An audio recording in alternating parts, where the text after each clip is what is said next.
Estamos en Gálatas 5:10 la semana pasada, donde decía que un poco de levadura leuda toda la masa.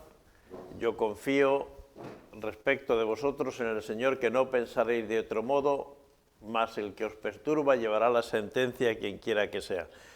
Cuando en una masa ponemos un poco de levadura, hablábamos, todo crece, ¿no? Entonces, las malas doctrinas, las malas enseñanzas, pues también hace que se deteriore, ¿no? Poníamos el ejemplo de que una manzana podrida en un canasto llega a contaminar todas las manzanas, ¿no? Y por eso tenemos que ser muy cuidadosos con la doctrina, que sea una doctrina sana, y en eso tenemos que estar pendientes. Dice el versículo 11, yo, hermanos, si aún predico la circuncisión, ¿por qué padezco persecución todavía?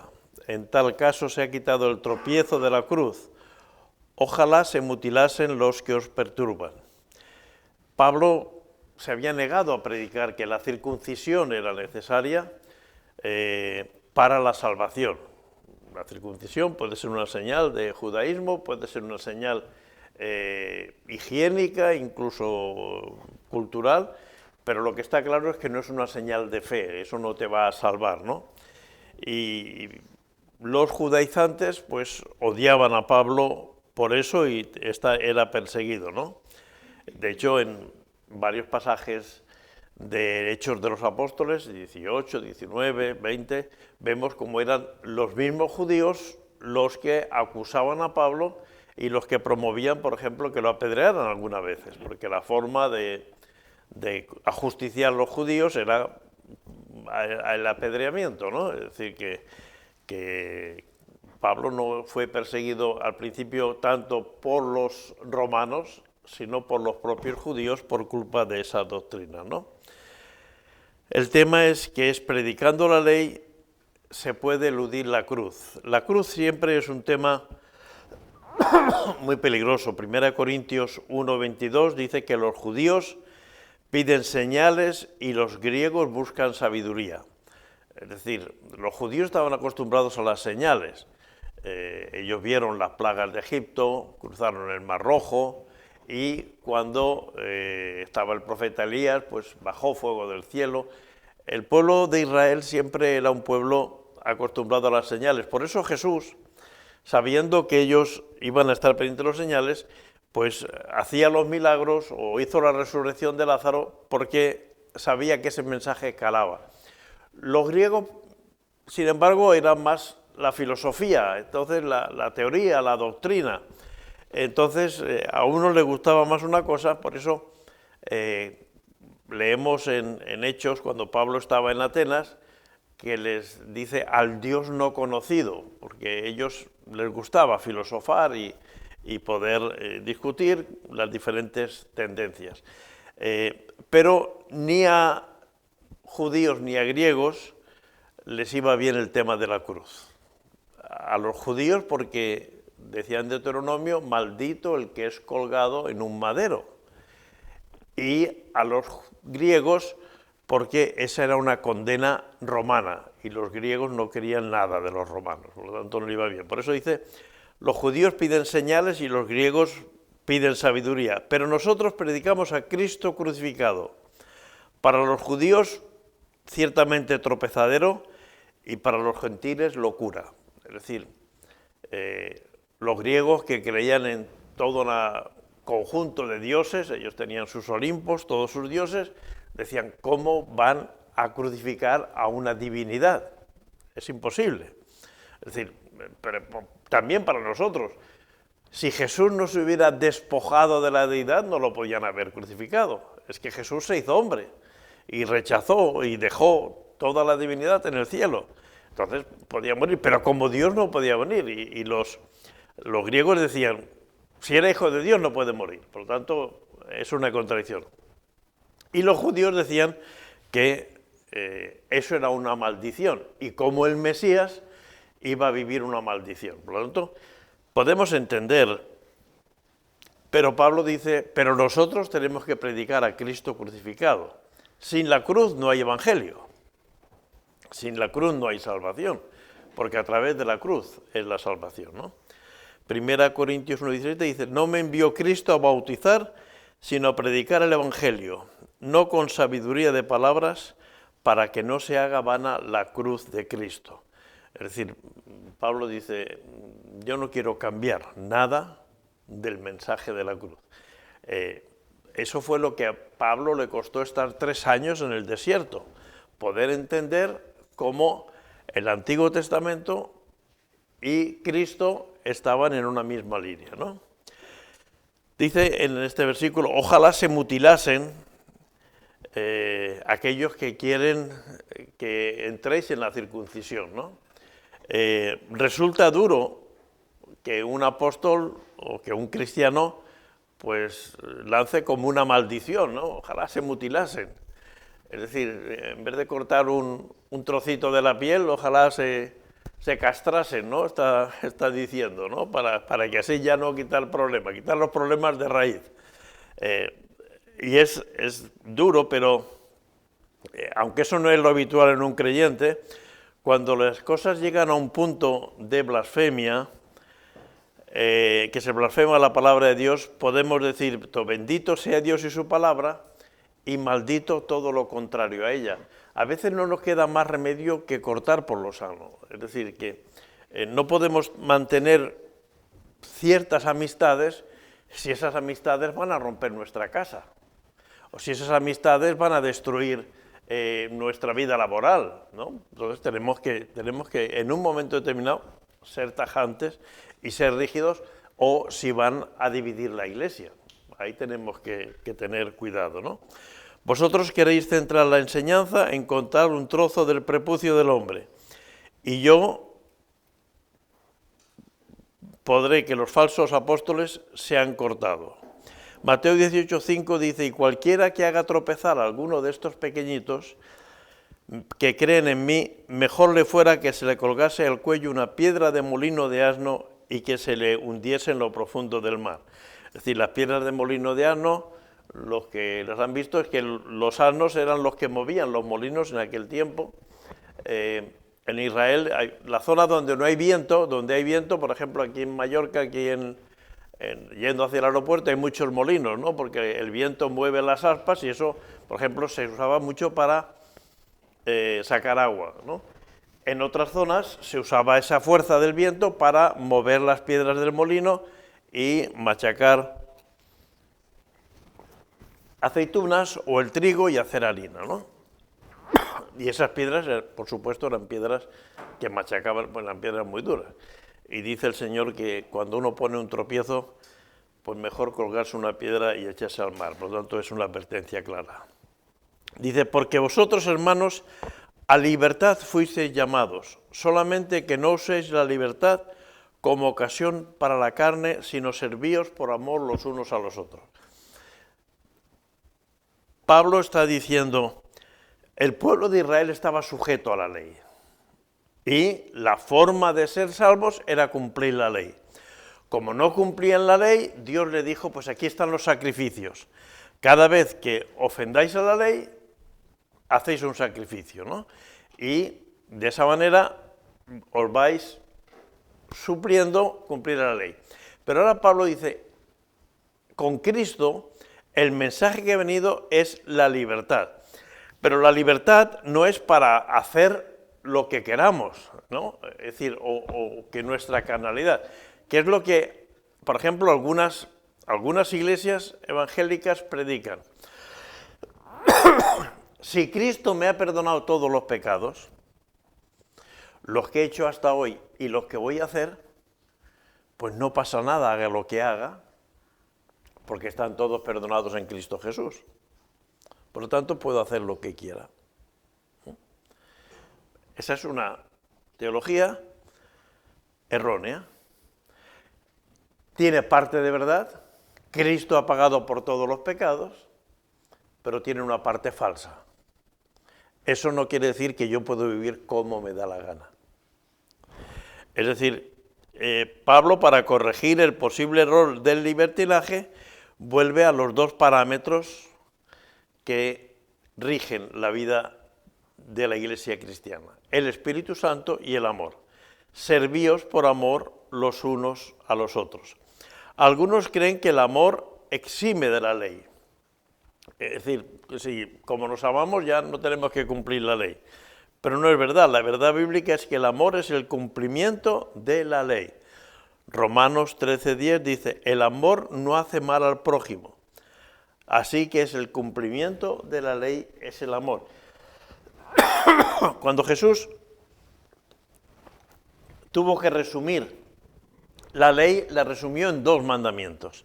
Amarás a Dios sobre todas las cosas, con todo tu corazón, con toda tu alma, con toda tu mente, y amarás al prójimo como a ti mismo. Es decir, si amamos, cumplimos la ley. Por la parte de Dios y por la parte del hombre. Por lo tanto, el Evangelio no nos da libertad para hacer lo que queramos en nuestra carnalidad. La carnalidad humana tiende a razonar así.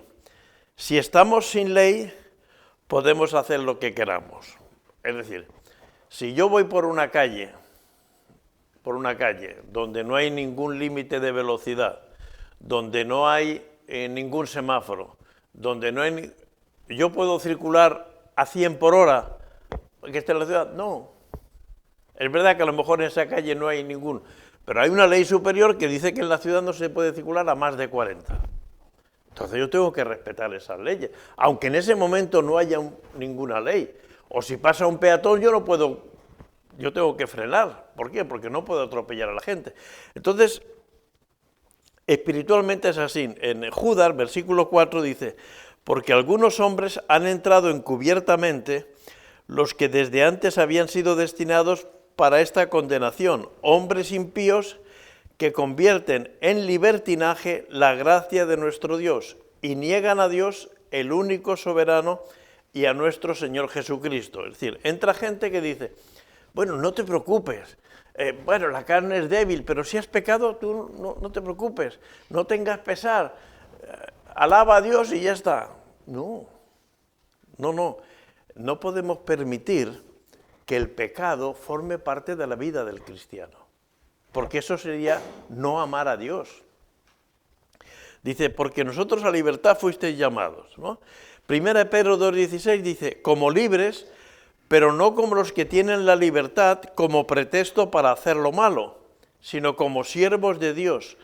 Pedro nos advierte del peligro de vivir carnalmente y no espiritualmente. Es decir, somos libres del pecado porque Cristo nos ha hecho libres. Pero no somos libres de hacer lo que nos dé la gana, sino tenemos que andar sirviendo por amor a Dios o a las demás personas. Contra la idea de que las obras no sirven para salvarnos, entonces ya no tenemos que ayudar a los pobres. Es decir, ¿las obras me van a salvar? No, las obras no te van a salvar. Entonces, si veo un necesitado, no tengo por qué comprarle una barra de pan, o darle un bocadillo, o ayudar a una persona que la veo apurada. No, pues el otro día había una mujer que no podía con unas bolsas y vi un chico joven que dijo, venga, yo le ayudo, que se ve que era vecino, yo le ayudo, yo le llevo hasta su casa. Bueno, pues si las obras no nos van a salvar, algunos dicen, pues las obras ya no son necesarias, pero eso no es verdad. Hemos sido llamados a servirnos. No va esto hoy. ¿Quién tiene un caramelillo? Si no, allá afuera, allí habrá. El otro día alguien me dio alguno. Claro, en mi casa con mi mujer hablamos, pero hablamos los dos. No le digan, a veces habla más ella que yo, pero eso no se lo digan. Pero claro, aquí me tengo que poner a hablar solo y la garganta se me fastidia. Pero algunos dicen, bueno, las obras no sirven para nada, entonces no tengo por qué hacer obras. Claro, las obras no sirven para salvarte, pero sí que sirven para manifestar tu vida de fe en Dios, tu vida de amor al prójimo. Entonces, está claro que eso no te sirve para salvarte, pero sí que tienes que manifestar el amor de Dios, ¿no? Porque toda la ley en esta sola palabra se cumple. amarás a tu prójimo como a ti mismo. Por lo tanto, la ley en la vida cristiana se puede sustituir por la palabra amor. Las disputas siguiendo un mal consejo nunca ayudan en la iglesia. Los fariseos le preguntaron, maestro, ¿cuál es el gran mandamiento? Y Jesús le dijo, amarás al Señor tu Dios, y el segundo, amarás a tu prójimo como a ti mismo. Amar a tu prójimo como a ti mismo es siempre mucho más fácil de decir que de cumplir. Gracias. Amar a tu prójimo es fácil de decir, pero luego tienes un compañero que es un tormento en el trabajo, que todo el rato te está fastidiando, te está incordiando. Tienes un vecino que todo el rato está haciendo molestias, pero tenemos que amar al prójimo como a mí mismo. También es verdad que este texto a veces está mal interpretado. Y hay gente que dice, bueno, como soy cristiano, pues tengo que aguantar. No, un momento. ¿Cómo hay que amar al prójimo? Como a mí mismo. ¿Yo me consiento a mí todas las cosas? No. Entonces al otro tampoco tengo por qué consentirle todas las cosas. O no tengo por qué sacrificarme yo todo en pro de los demás. Tengo que amar a los demás y tengo que amarme a mí mismo. Eso es lo que enseña la palabra de Dios. Que cuidemos también nuestro cuerpo, que no nos incordiemos. Por ejemplo, si están trabajando dos y uno siempre coge la parte más dura del trabajo, están llevando un material y uno siempre hace el trabajo duro y otro siempre hablando, pues estás queriendo más al otro que a ti. Lo suyo es repartirse justos, ¿no? Y amar al prójimo como a ti mismo. Los judíos acusaban a Jesús de no cumplir la ley porque él sanaba en el día de reposo. Pero él sanaba en el día de reposo porque él estaba enseñando que el amor está por encima de la ley. Y él decía, es más justo sanar a esta mujer que lleva muchos años encorvada y que de repente pueda sanar, o este hombre que tiene la mano paralítica, que también lo hizo, que tenga las manos y pueda usarlas, eso es mejor que esperar a mañana. Vamos a esperar a mañana. No, las cosas buenas que se pueden hacer hay que hacerlas porque el amor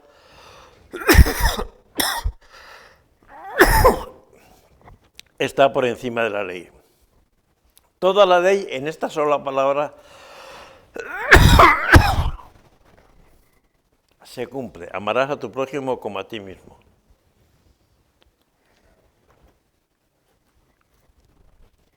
El Señor les estaba diciendo, la ventaja del Evangelio es que ya no tienes que estar preocupado. Por ejemplo,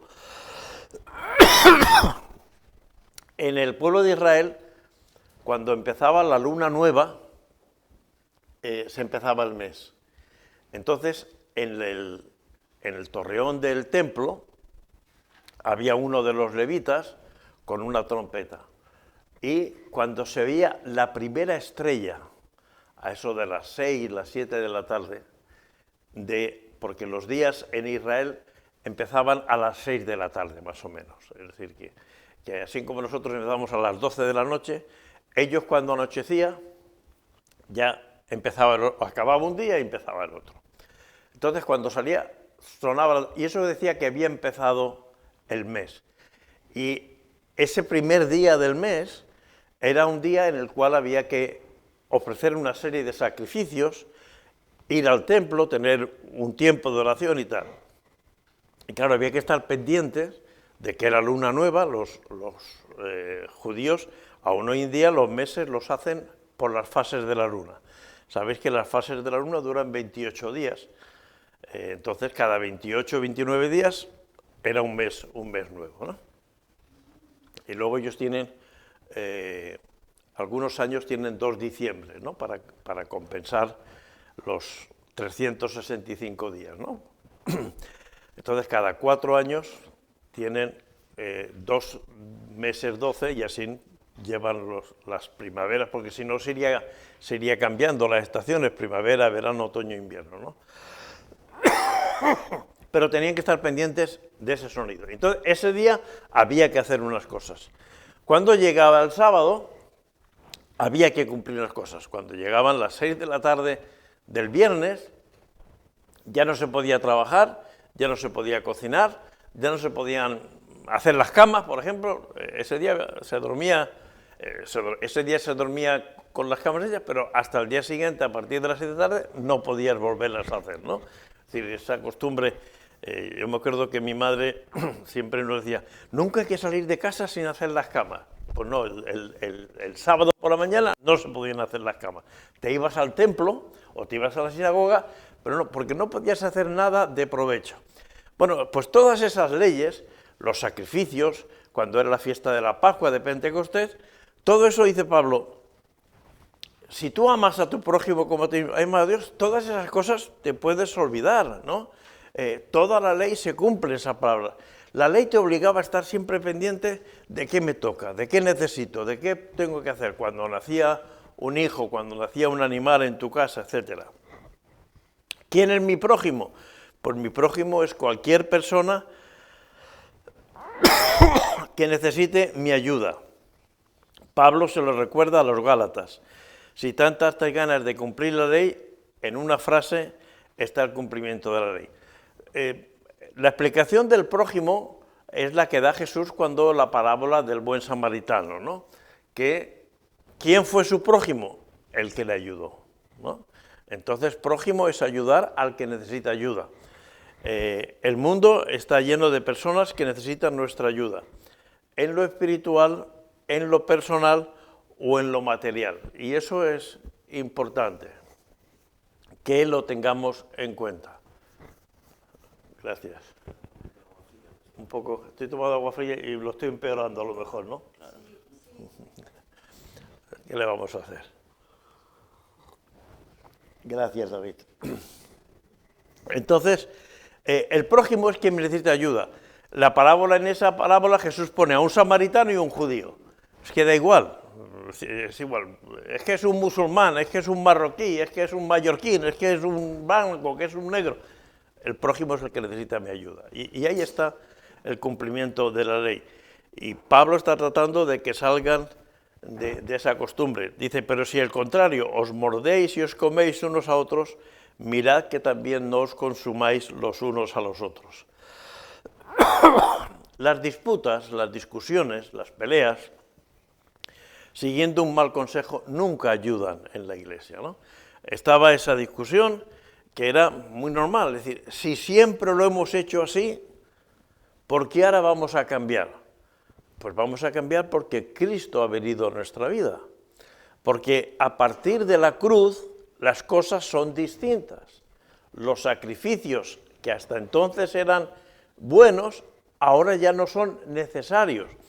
No necesariamente que sean malos, pero es que ya no hay que matar un animal para pedir perdón por mis pecados, porque mis pecados han quedado perdonados en Jesús. Por lo tanto, con esas disputas tenemos que buscar siempre qué es lo que enseña la palabra. ¿Cuál es el problema que tenían los gálatas? Que no tenían la Biblia escrita, no existía nada del Nuevo Testamento, ni los Evangelios. Gálatas es una de las epístolas de Pablo, es la primera que se escribió. Y por lo tanto, no había una referencia. Nosotros ahora tenemos una gran ventaja porque ya tenemos todo eso escrito. Y cuando alguien viene con alguna doctrina que sea errónea, haremos muy bien en decirle, bueno, enséñamelo en la Biblia. Y si nos dice, no, en la Biblia no, pero nosotros en mi iglesia creemos que es así. Pues lo siento, eso es tu iglesia. Tú verás lo que haces. Me lo tienes que enseñar en la Biblia. O si yo le digo a alguien, tienes que hacer esto. ¿Por qué? Porque yo te lo digo. Bueno, pues está bien. Si yo le digo, mira, tienes que limpiar este suelo, pero por lo menos voy a pedirlo por favor. Porque si no, también puedo limpiarlo yo, porque a lo mejor hacer una pared no sabemos, pero limpiar todos sabemos. Más listos o menos listos, o más altos o más bajos. Por lo tanto, es decir, tenemos que tener cuidado, pero sobre todo cuando son temas doctrinales, ¿dónde lo pone en la Biblia? ¿Dónde pone en la Biblia que yo tengo que hacer esto? ¿Dónde pone en la Biblia que yo tengo que profetizar? ¿Dónde pone en la Biblia que yo tengo que orar siempre de rodillas? ¿Dónde pone en la Biblia que yo tengo que hacer esto, aquello? Y si no lo pone en la Biblia, nadie me puede obligar. Otra cosa es que como costumbre, pues digamos, mira, los estudios bíblicos los vamos a hacer los martes a las 8. Podemos por llegar a ese acuerdo. Pero decir, el que no hace el estudio bíblico los martes a las 8 es un hereje, eso no.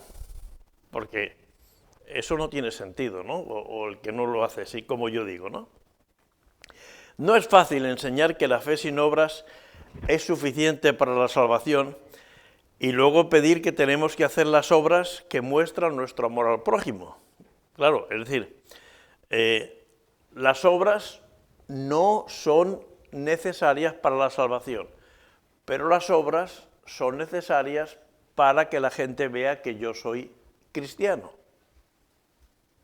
Es decir, delante de Dios las obras no tienen valor, pero delante de la gente las obras enseñan, dan testimonio de lo que yo soy. Entonces, delante de Dios no, pero delante de las personas sí. Y como hay que amar a Dios y hay que amar al prójimo, por eso las obras no sirven para la salvación, pero las obras son necesarias para vivir la vida cristiana. Hay que enseñar la doctrina de la fe y la doctrina de las obras. Si solo enseñamos las obras como medio de salvación, perderemos la fe. Y si solo enseñamos la fe, las personas llegarán a pensar que las obras son superfluas. Por ejemplo, a los ermitaños que se van a la montaña a orar, o las monjas de clausuras que se ponen a orar y no salen, no hacen esas cosas, están orando al Señor y trabajando al Señor. A nivel de fe pueden estar a un 10, pero a nivel de amor al prójimo, ¿cómo están? No es lo que el Señor ha pedido. Claro que la salvación no va a venir por las obras, pero no corresponde a eso. O un pastor que dice, no, yo no tengo que hacer nada porque yo con predicar ya... No, yo tengo que vivir las obras de amor a los demás, ¿no? Pero el ejemplo de los ermitaños que meditan, que oran y que están todo el rato en contemplación, vida contemplativa, eso puede ser bueno por un tiempo. Como yo digo, Pablo se retiró tres años así, porque Pablo tenía que poner toda su comprensión del Antiguo Testamento con referencia a Cristo. Para él, la venida del Mesías era que Israel va a echar fuera a los romanos, que es lo que viene en ese momento, que Israel va a gobernar toda vez todo el mundo y que igual que en tiempos de Salomón, todo el mundo va a venir al Mesías a adorarle y tal. Esa es la comprensión de Pablo, es la comprensión que tenemos nosotros de la segunda venida de Cristo, ¿no? Haya las guerras, las dificultades que hay, cuando venga Cristo todo se va a parar y Él va a poner orden. Esa visión es la que Pablo esperaba de la primera venida del Mesías. Claro, él tuvo que reajustar toda esa comprensión a que hay dos venidas de Cristo. Una primera para salvación y una segunda para manifestar su gloria. Entonces, él necesitó ese tiempo, pero al cabo, una vez que ya todo en su cabeza y todo su conocimiento estaba ordenado, él vino a predicar lo que ya no tenía sentido en cuanto a la ley y cómo la obra de Cristo había cambiado las cosas. Las sectas cristianas han surgido porque unas personas acusan y condenan a otras. Y cuando se pierde la unidad del Espíritu Santo, se trastorna la sana doctrina. Por ejemplo, me preguntaba el otro día, no está aquí, pero lo puedo contar, Eli, sabéis que estamos orando por el padre de Eli, que es un hombre que tiene una anemia muy fuerte y parece que algún problema en la sangre, y querían ponerle una transfusión de sangre. Y alguien, ustedes saben que los testigos de Jehová no permiten transfusiones de sangre, y alguien en su país le estaba diciendo, pero asegúrate que los cristianos pueden ponerse sangre. Y la chica me dijo, pastor, es que le están diciendo esas cosas a mi padre. Digo, bueno, pues tú diré que la sangre de Jesucristo es la que nos limpia, por lo tanto, si hay la sangre de otra persona que le puede sanar, pues que no hay ningún problema. Pero ustedes saben que hay parte de los testigos de Jehová, los testigos de Jehová esta doctrina ya la han quitado. Si ustedes cogen una enseñanza de hoy de los testigos de Jehová, no hablan de esto. Pero no pueden decir que te puedes poner sangre, porque imagínense que yo soy un padre que ha dejado morir un hijo mío porque la iglesia me decía que no podían poner sangre, hace 10 o 15 o 20 años. Y ahora me dicen que bueno, que en la Biblia no pone claro, pone que no hay que comer la sangre o los animales con su sangre, pero no habla de la sanidad o de las enfermedades. Entonces no lo dicen, pero realmente eso ya lo han quitado ellos de su doctrina, porque era un error, era un error doctrinal que Russell, el que empezó con el Señor de Jehová, pues se le ocurrió empezar a poner una serie de leyes, ¿no? Como era esta, como era de no hacer el servicio militar o tantas otras cosas. Entonces, el problema de eso, o como la Iglesia Católica hoy no oirán ustedes a nadie hablar del purgatorio. El Papa, este que ha muerto ahora, Francisco, no, el anterior, ya dijo que eso del purgatorio no era algo bíblico, no era un concepto bíblico. Pero entonces, sin embargo, siguen haciendo misas por los muertos. Entonces, ¿para qué hacer misa por un muerto? Si ya está muerto, ya delante del Señor tiene que dar cuentas por lo que ha hecho. Entonces, no tiene muy sentido. Pero ahí hay un tema de negocio. Entonces, unas iglesias por una cosa, otras iglesias por otra. O hay iglesias evangélicas donde, y yo conozco algunas, donde dicen, no, es que yo me bauticé en mi país o en mi iglesia. Ah, no, si quieres ser miembro de esta iglesia tienes que bautizarte aquí. Si no te bautizas en esta iglesia no puedes ser miembro de esta iglesia. Cuando no hay ninguna parte, la Biblia dice que un Señor, una fe, un bautismo, ¿no? Entonces, pero que la Iglesia Católica tiene sus errores, las iglesias evangélicas tenemos los nuestros, y por eso hay que ajustarse a la Biblia, y por eso tenemos que estudiar la Biblia para que tengamos la sana doctrina que el Señor tiene para nosotros. Digo pues, andad en el Espíritu y no satisfagáis los deseos de la carne, porque el deseo de la carne es contra el Espíritu y el del Espíritu es contra la carne, y estos se oponen entre sí para que no hagáis lo que quisierais. La doble vida del cristiano, la vida espiritual y la vida carnal. La vida carnal es la que tiene que ver con nuestros sentidos, con la vista, con el olfato, con los gustos, con los caprichos. Y Pablo quiere explicar cómo se tiene que entender lo de que os améis los unos a los otros. Pablo dice, sé que no vais a cumplir la ley, porque mientras vivimos somos pecadores. La mejor manera de la vida cristiana es caminar bajo la guía y la dirección del Espíritu Santo. Cuando nos esforzamos en andar conforme al Espíritu Santo, resistimos la carne, y por eso nos acercamos a ser lo que el Señor quiere para nuestra vida. En un contexto del amor a los hermanos, solo viviendo en el Espíritu podemos soportar las debilidades de los demás y perdonarnos los unos a los otros. No podemos librarnos de la carne, pero bajo la unción del Espíritu Santo podemos controlarla y someterla. La carne son nuestros instintos naturales, nuestro deseo, nuestro egoísmo, nuestra envidia, puede surgir cosas que surgen de nuestra carnalidad. Entonces, si nosotros somos capaces de pedir que el Espíritu Santo guíe nuestra vida y dirija nuestra vida. Si yo sé, por ejemplo, que si voy a un sitio donde se vende alcohol, no puedo evitar de beber alcohol y al final me acabo emborrachando y tal, pues yo tengo que evitar ir a ese sitio, ¿no? ¿Y qué tengo que hacer? Espíritu Santo, ayúdame a no ir a este sitio.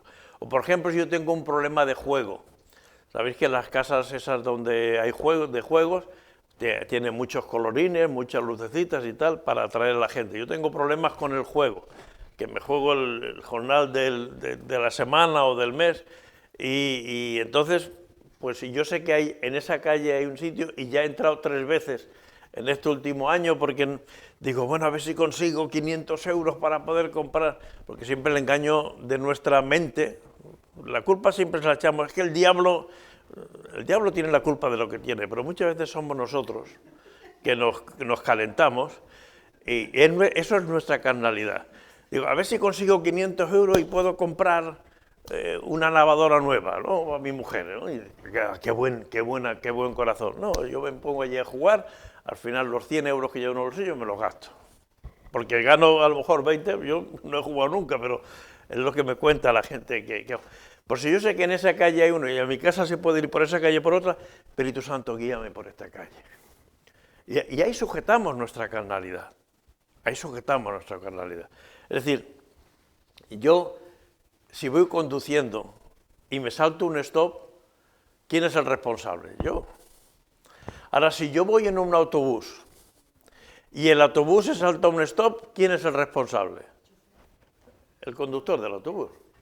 Luego, si yo me dejo guiar por el Espíritu Santo, como el Espíritu Santo no se va a saltar ningún stop, no se va a saltar una ley, yo no voy a equivocarme. Entonces, el concepto es, ¿quién guía mi vida? El Espíritu Santo o yo. Y ahí es donde tenemos que aprender. Y aprendemos muchas veces de caídas, ¿no? A aprender a que hay cosas que no tenemos que hacer y que hay cosas en las cuales no tenemos que insistir, ¿no? Siempre servimos a quien dirige nuestra vida. Por eso, si el Espíritu Santo nos guía, haremos su voluntad y no la de nuestra carne, ¿no? Es decir, a mí me gusta mucho el fútbol, ¿eh? Y hoy hay un partido de fútbol o el culto de oración. Bueno, pues el Señor sabe, ¿no? Y es que me gusta mucho y tal, pues me quedo. Es que ir al culto no me va a salvar. Y es verdad. No te salva venir al estudio, ni ir al culto, no te va a salvar. Pero ¿quién está dirigiendo ahí? ¿Mis gustos o la voluntad del Espíritu Santo? Y ahí es lo que tenemos que valorar. Es decir, estoy muy cansado, hoy estoy muy cansado. Bueno, pues quédate en tu casa y descansa y recupérate, porque mañana tienes que volver a trabajar.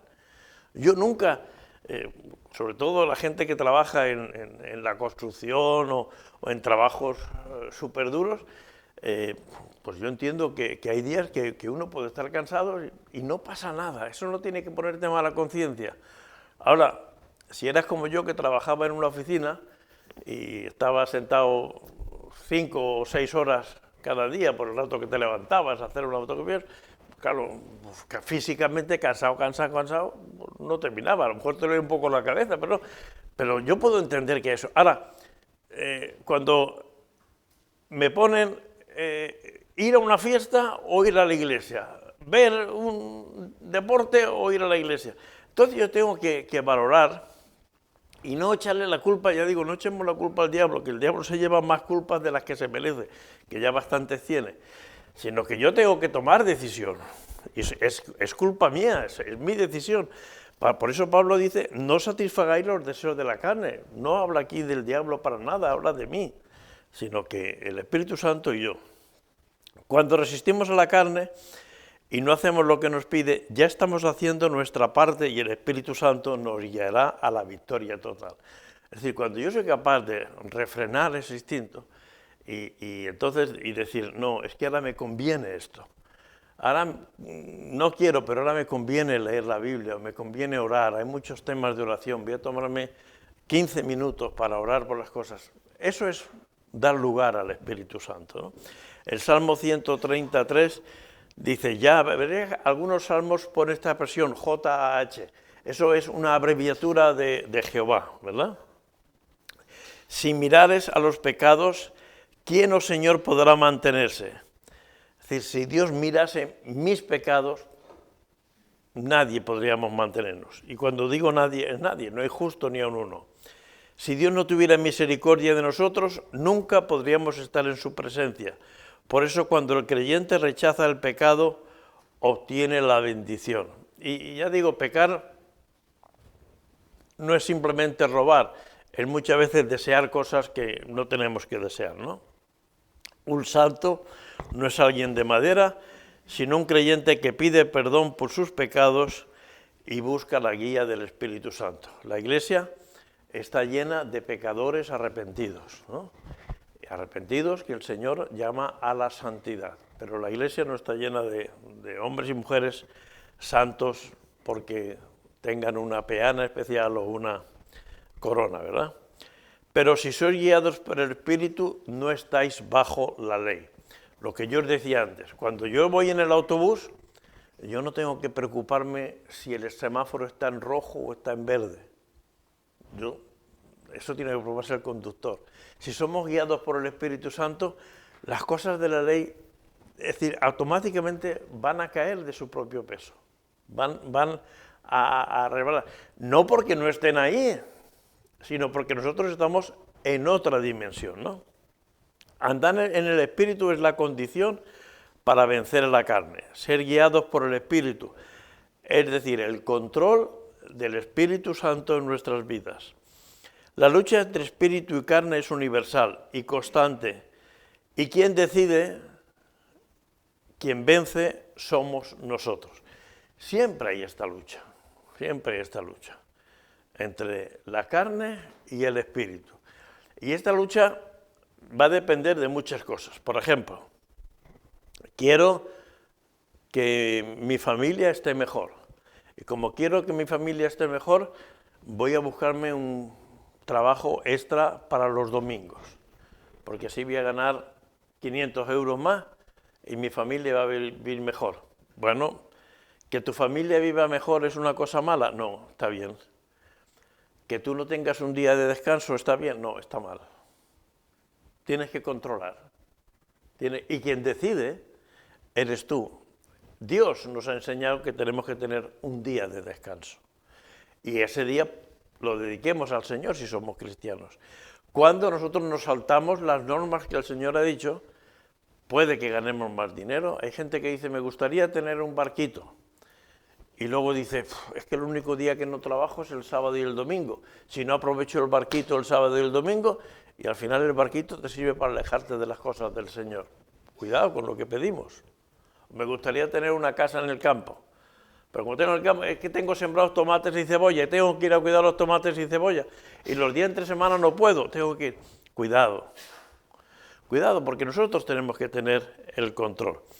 Andar y ser guiado por el Espíritu es someterse al Espíritu Santo, ser sensibles a Él y obedecerle. Parece que ha ido mejor esto de la tacita de infusión calentita. Menos mal que alguien sabe un poco de las cosas. Andar es algo que todos los hacemos. Correr no corremos todos, pero andar andamos todos. Por eso dice andar en el Espíritu Santo. Es una cosa cotidiana, es una cosa que todos podemos hacer. No vamos a escalar, no vamos a nadar, porque a lo mejor escalar o nadar no sabemos, pero vamos a andar en el Espíritu Santo. Y cuando somos guiados por el Espíritu Santo, Cristo es nuestra justicia y nadie puede condenarnos.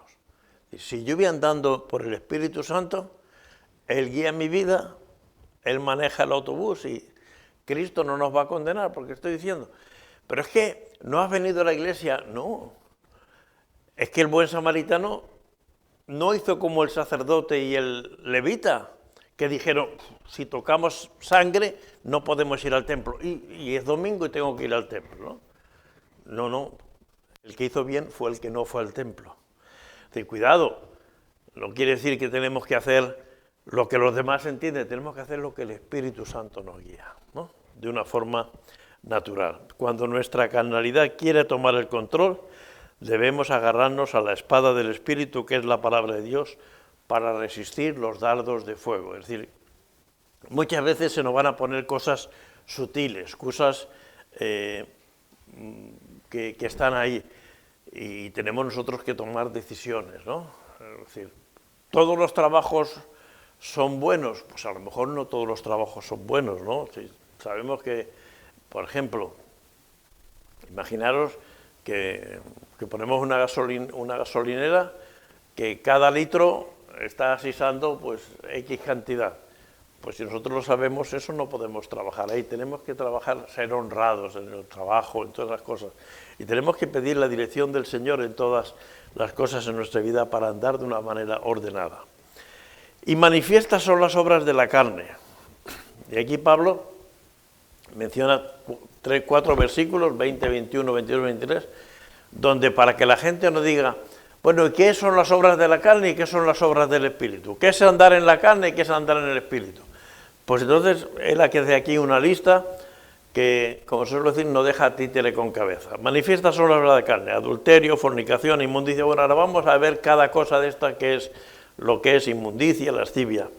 Pablo no quiere dejar duda de cuáles son los deseos de la carne y que alguno diga, es que no lo sabía. Hace una lista bastante completa de ellos, ¿no? Y hay una lista bastante grande porque a los 15 años tu carnalidad te lleva unas cosas, a los 25 otras y a los 70 hay otras cosas. Otras que a los 25 no te llaman la atención, te llaman a los 70 y al revés. En las diferentes etapas de nuestra vida hay diferentes tentaciones y cargas que la carnalidad nos quiere atacar. Y por eso la Biblia es muy clara. Y este es uno de los pasajes que muchas veces se trata de pasar por alto porque los tiempos que vivimos no concuerdan con esta literalidad de la palabra de Dios, ¿no? Hay cosas en que la palabra de Dios no es literal. Cuando Pablo en Efesios habla de las bendiciones en los lugares celestiales en Cristo Jesús, nosotros no vamos a tener bendiciones en lugares celestiales. Lo que ocurre es que las bendiciones que Dios prepara en el cielo nos van a llegar a la tierra.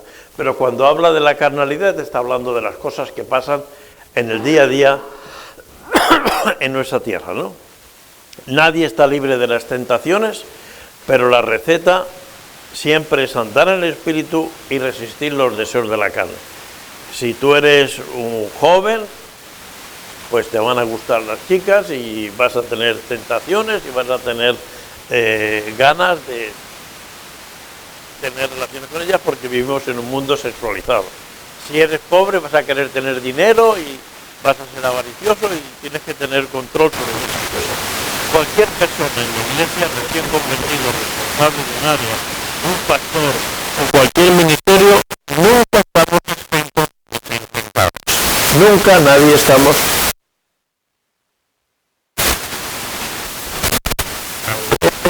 ¿Me oye, no?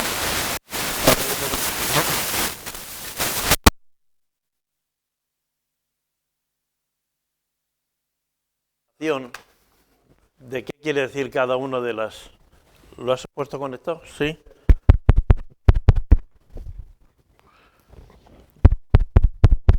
Ahora sí. La relación de lo que es las obras manifiestas son las obras de la carne. Adulterio, relaciones sexuales fuera del matrimonio de personas casadas.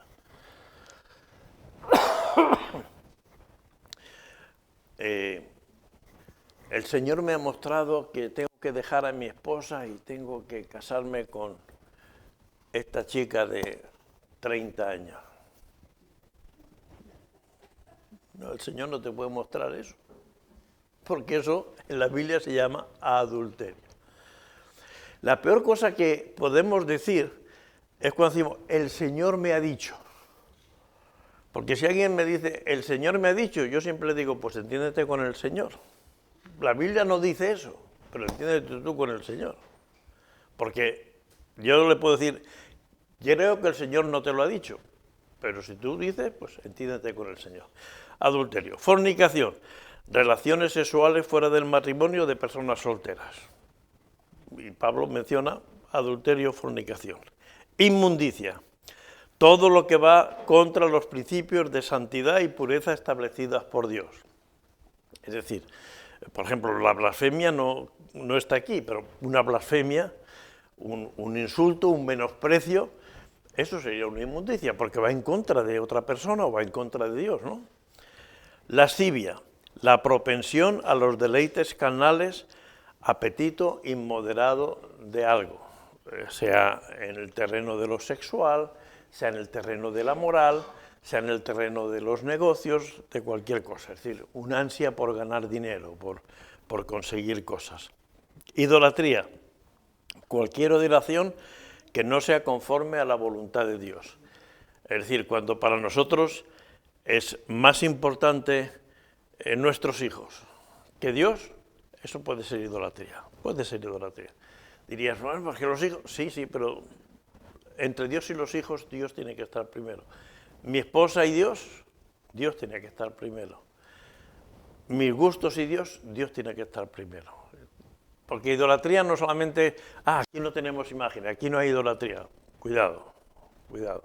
Si para mí es más importante tener 1.000 euros en la cartera que el haber conocer la palabra de Dios, eso puede ser idolatría. El amor al dinero es el principio de todos los males, ya decían entonces.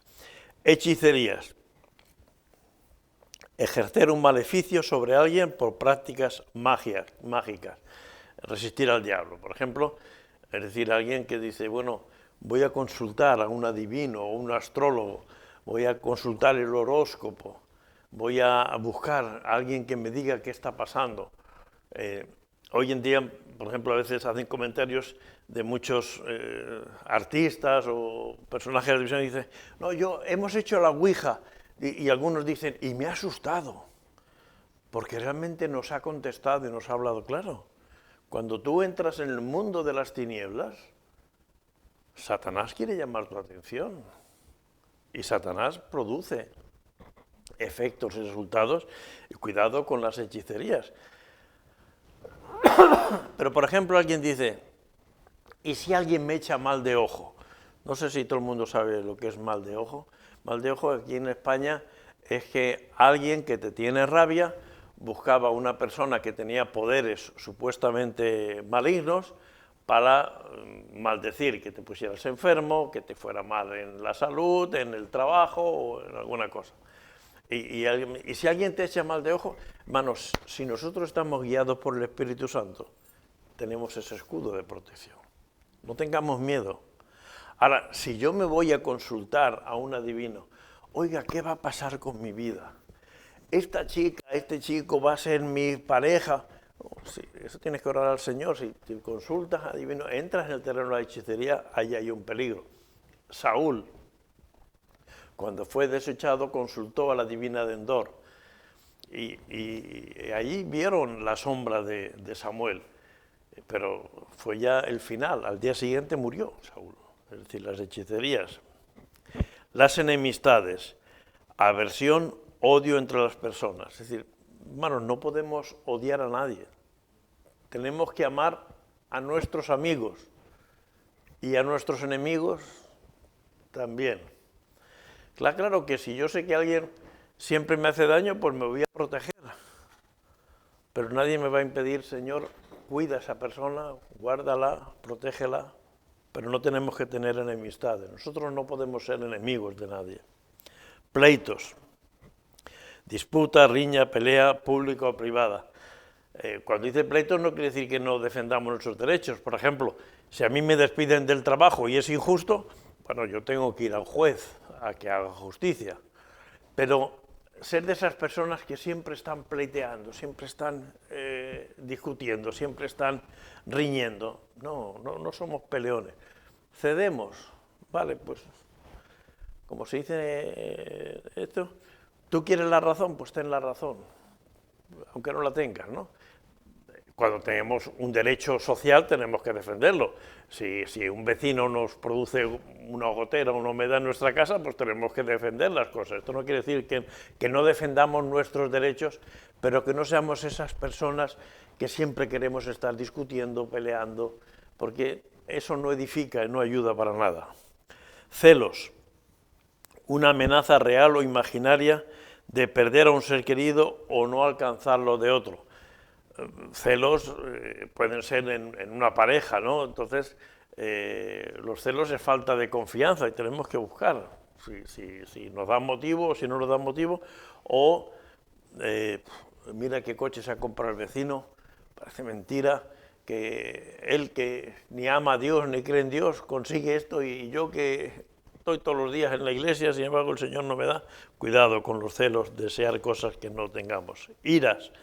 Sentimiento de indignación que causa enojo y produce un deseo de venganza. La ira es buena hasta un momento, ¿no? Airaos pero no pequéis. Pero cuando la ira yo digo, bueno, pero ya me la pagarás, eso no corresponde, ¿eh? Nadie nos tiene que pagar nada. No devolváis mal por mal, sino devolver mal por bien, o bien por mal, ¿no? Contiendas, pues lidia, pelea, riña, batalla. disensiones, oposición de varias personas en los pareceres o propósitos de otros. Por ejemplo, lo vemos en la política, ¿no? Si aquí el gobierno dice blanco, la oposición dice negro. Si la oposición dice verde, el gobierno dice amarillo. Vemos los políticos que, no porque tengan razón, como lo ha dicho este, pues yo lo contrario. No, no puede ser. No tenemos que hacer oposición a nadie. Tenemos que ver lo que es justo, no tenemos que ser personas que digan, no, y luego ya veremos, no, tenemos que ver las cosas. Herejías. Herejías es un error sostenido de forma pertinaz y constante contra la doctrina bíblica. Es decir, hay algo que sabemos que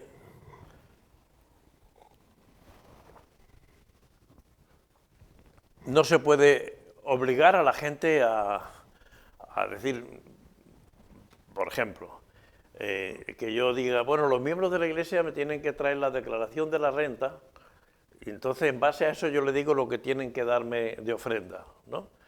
Y hacer de eso una ley de la Iglesia. Bueno, pues eso sería una herejía, porque la Biblia dice que cada uno dé como dispuso en su corazón.